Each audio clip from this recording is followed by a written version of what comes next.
Good morning friends. तो अभी अहमदाबाद में सुबह के 7:44 हो रहे हैं और मैं बैठा था। मैंने सोचा कि आप सबके लिए एक वीडियो बनाना चाहिए। तो एक बहुत ही इंटरेस्टिंग टॉपिक है कर्मा का। लोग अक्सर बोलते हैं ना कि उसने मुझे इग्नोर किया तो मैंने भी उसे इग्नोर किया, या फिर वो मुझसे अच्छे से बात नहीं कर रहा था तो मैं भी उससे अच्छे से बात नहीं कर रहा था। और इसे आज की लैंग्वेज में हम लोग नॉर्मल कहते हैं कि नॉर्मल है ना, उसने मुझे इग्नोर किया मैंने भी उसे इग्नोर किया। लेकिन एक्चुअली में जो कर्मा है वो एक इंडिविजुअल पर्सनालिटी पर डिपेंड करता है। मतलब आपका कर्मा अलग है, मेरा कर्मा अलग है। और अगर आप गलत कर्मा कर रहे हो, आप बुरा कर्मा कर रहे हो, तो इसका मतलब ये तो नहीं ना कि मैं भी बुरा कर्मा करूँ, मैं भी गलत कर्मा करूँ। इससे अगर हम बिजनेस पॉइंट ऑफ व्यू से या बिजनेस पर्सपेक्टिव से देखा जाए, तो अगर आप बिजनेस में लॉस कर रहे हो, इसका मतलब ये तो नहीं ना कि मैं भी बिजनेस में लॉस करना शुरू कर दूँ।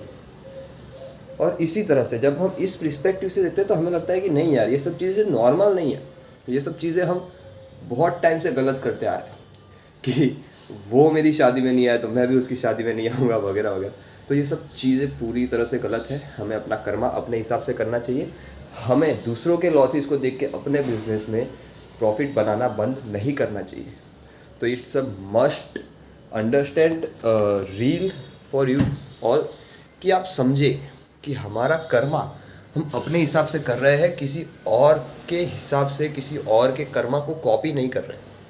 क्योंकि कॉपी करना is such a waste of time, energy, and उससे चीज़ें खराब ही होती है अक्सर। तो मेक श्योर आप नेक्स्ट टाइम इसे बिजनेस पॉइंट ऑफ व्यू से, बिजनेस के पर्सपेक्टिव से समझें। क्योंकि ये बहुत ही मतलब अमेजिंग चीज़ लगी ना मुझे। अगर कोई और लॉस कर रहा है तो मैं क्यों लॉस करूँगा। इतनी सिंपल सी चीज़ है। तो ओके, एनीवेज, थैंक यू। मिलते हैं कल